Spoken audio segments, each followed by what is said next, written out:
আজকে আমি কথা বলবো ম্যাথ নিয়ে। এত করি তাও পারি না, এক্সাম হলে একটু করে ঘুরাই দিলেই বুঝতে পারি না ম্যাথটা কিভাবে সলভ করব। যত তুমি সলভ করবা তত তোমার এক্সামে ভালো করার চান্স বেড়ে যাবে। পাশে এসে চেক করে দেখে যে আরে ম্যাম থেকে সবই পারলাম, কিন্তু ওরা এক্সাম হলে সময়ের জন্য করতে পারে না। এই সময় এরকম করে সলভ করে ফেলতে হবে, তাহলে দেখবা তোমার টাইম ম্যানেজমেন্টটা খুব ভালো হবে। হাই SSC 27, এক্সাম কিন্তু একদমই সামনে, তাই না? আচ্ছা, তোমরা বলো তো তোমাদের ফেভারিট সাবজেক্ট কি, আর কোন সাবজেক্টে তোমরা একটু অনেক বেশি প্রবলেম ফেস করো। আজকে আমি কথা বলবো ম্যাথ নিয়ে। আমিও জানি অনেক স্টুডেন্টের ম্যাথে অনেক ভয়, যে এত করি তাও পারি না, এক্সাম হলে একটু করে ঘুরাই দিলেই বুঝতে পারি না ম্যাথটা কীভাবে সলভ করব। কিন্তু সারাদিন খাতার উপর খাতা শেষ করে ফেলছি ম্যাথ করতে করতে। তোমরা মেইন প্রবলেমটা কি করো জানো? তুমি বেসিক থেকে বুঝো না।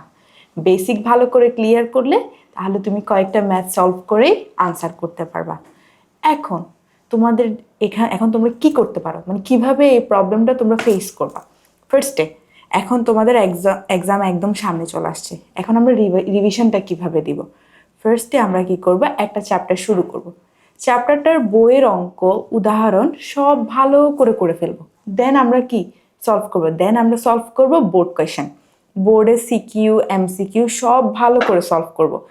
এরপর আমরা যাব স্কুলে। স্কুলের মধ্যে বিভিন্ন সব স্কুলই করব, কারণ এখনো তো আমাদের সময় আছে। আমরা গাইডে যতগুলো স্কুল দেওয়া আছে সবগুলো সলভ করব। যত তুমি সলভ করবা তত তোমার এক্সামে ভালো করার চান্স বেড়ে যাবে। এক্সামে যদি কোয়েশ্চেন একটু ঘুরাইও দেয় তাও তুমি পারবা।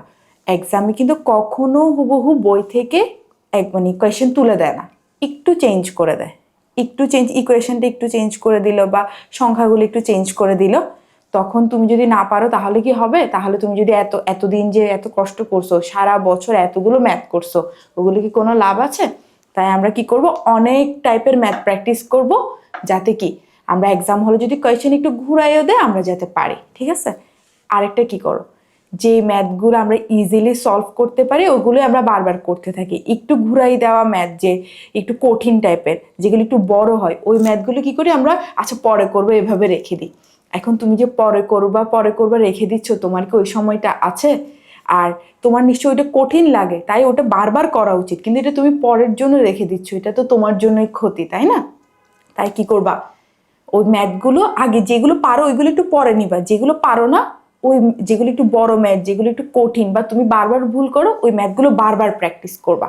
তারপর এখন তুমি যখন প্র্যাকটিস করতেছো, বোর্ড কোয়েশ্চেন সলভ করতেছো, এখন ওইখানে তুমি অনেক ম্যাথ দেখবা যে একই ম্যাথ বারবার আসতেছে, মানে কি ওইটা বেশি ইম্পর্টেন্ট।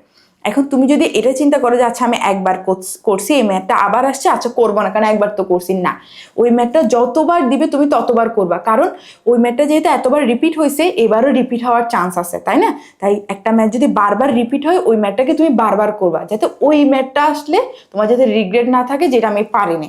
এখন তুমি যদি দেখো তোমার একটা কমন ম্যাথ আসছে এক্সামে কিন্তু তুমি পারো নাই, তাহলে বুঝতেছো তোমার রিগ্রেটটা কি লেভেলের হবে। তাই কি করবা, যেগুলো কোয়েশ্চেন রিপিট হয় ওগুলো আমরা বারবার প্র্যাকটিস করব।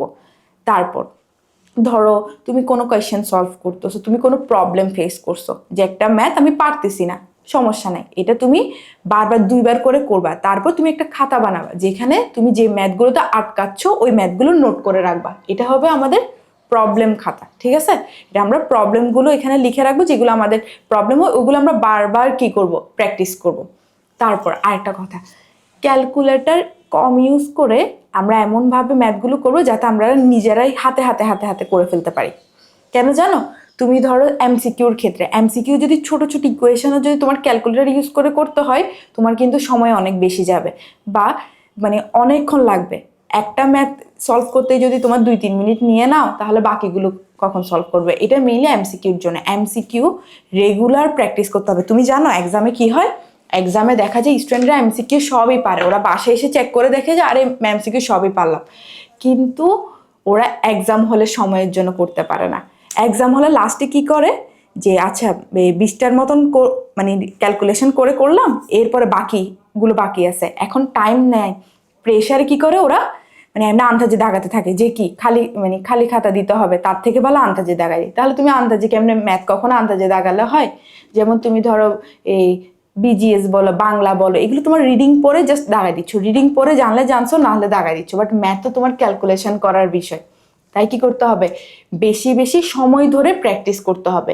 গাইডে কতগুলো তোমার পিছনে মডেল টেস্ট দেয় না, এখন তো প্রায় তোমাদের সবারই অ্যাটলিস্ট ম্যাথ সিলেবাসটা শেষ, এখন কি করবে, বাইরের গাইডের পিছনের মডেল টেস্টগুলো দিবা সময় ধরে, যে এই সময় এরকম করে সলভ করে ফেলতে হবে, তাহলে দেখবা তোমার টাইম ম্যানেজমেন্টটা খুব ভালো হবে। তারপর আরেকটা, যে মানে চ্যাপ্টারগুলো তুমি শিওর, যেগুলো আমি কি আনসার করবো এক্সামে, ওই চ্যাপ্টারগুলো আমি বারবার প্র্যাকটিস করব, ঠিক আছে, যাতে আমি যেই চ্যাপ্টারগুলো নিয়ে কনফিডেন্ট, ওই চ্যাপ্টারগুলোর থেকে কোয়েশ্চেন আসলে যাতে আমার হাত ছাড়া না হয়। এগুলো সব শেষ, সব করলাম। এখন এরপরে লাস্ট কি থাকবে, আমরা কি করব, আমাদের যে ফর্মুলাগুলো আছে ওইগুলো যদি আমরা এক্সামের আগে রিভিশন দিতে যাই তাহলে আমাদের পুরা বই ঘাটতে হচ্ছে। তাই আমরা কি করব, একটা ফর্মুলার জন্য একটা সুন্দর করে নোট খাতার মতন বানাবো, ওখানে জাস্ট ফর্মুলাগুলোই থাকবে, ওইগুলো আমরা বারবার বারবার দেখবো ওইগুলোকে কিভাবে অ্যাপ্লাই করতে হয়, এগুলো আমরা জানবো। তারপর একটু ইকুয়েশন চেঞ্জ করে ম্যাথগুলো করার ট্রাই করব, যাতে মানে আমরা বেসিকটা বুঝি, বা এক্সামে যদি একটু চেঞ্জ করে আসে যাতে আমরা আনসার করতে পারি।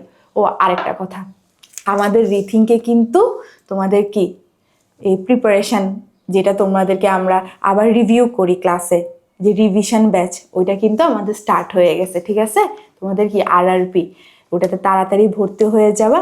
আশা করি ম্যাথে কোনো প্রবলেম ফেস করবা না। আর যতই আমরা পড়াই, তুমি যদি নিজে ট্রাই না করো তাহলে কিন্তু হবে না। ম্যাথ হচ্ছে তুমি যতই ভিডিও দেখো, যতই ক্লাস করো, বাট নিজের হাতে যদি তুমি প্র্যাকটিস না করো তাহলে কিন্তু তুমি পারবা না। তাই বেশি বেশি করে প্র্যাকটিস করবা। আর ক্যালকুলেটারে তুমি যাতে তাড়াতাড়ি টাইপ করতে পারো ওইটা একটু খেয়াল রাখবা, কারণ তুমি যদি ক্যালকুলেট করতেই সময় সব ফেলে দাও তাহলে তুমি ম্যাথ পারলেও কোনো লাভ হবে না, না পারলেও কোনো লাভ হবে না, কারণ তুমি তো ম্যাথটা করতেই পারো নাই, সময়ই পাও নাই, সময় নেই, তাহলে তুমি পারো কি পারো না ওটা তো কোনো কথাই আসতেছে না, তাই না? তাই আজকে এইটুকুই, সবাই আমাদের রিভিশন ব্যাচে কি হয়ে যাবা, জয়েন হয়ে যাবা। আশা করি খুব ভালো একটা এক্সাম দিতে পারবা তোমরা। ওকে, আজকের জন্য এইটুকুই, বাই বাই।